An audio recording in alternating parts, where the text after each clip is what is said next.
Paps, tanong lang. Paano ka nagsisavings? Bakit? Hindi ka makaipon? Gastos ka lang. Ka na mag-ipon. Di na uso yun. Paps, sa totoo lang, hindi naman kailangan tanungin kung paano mag-ipon. Kasi parang love life lang yun. Hindi ka makakahanap ng totoong magmamahal sa'yo kung pati sarili mo niloloko mo. Like, hindi mo naman kailangan, pero binibili mo pa din. Sa pagkain pa lang kasi, ang dami ko ng gastos. Kahit wala sa list, kinukuha ko.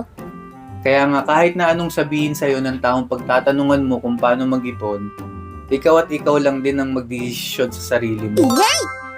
Then every weekend, laging nagyaya kaibigan ko lumabas. Ayun, sinisip pa nga ang kaibigan. Paps, walang kasalanan ng kaibigan. Kasi pwede ka naman tumanggi na kahit na anong pilit nila sa'yo o kahit na anong yaya nila sa'yo, kung ayaw mo, wala silang magagawa. Hindi masamang makisama, pero dapat marunong ka rin pumili ng pinapakisama. Tama kayo. Ako naman Isipin nilang KJ ka? Bakit? Sila ba ang dahilan kung bakit ka nandito?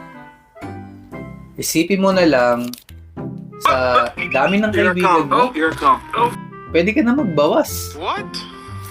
Chocolate, sarap yan, Paps ah. Gusto mo? 2KD.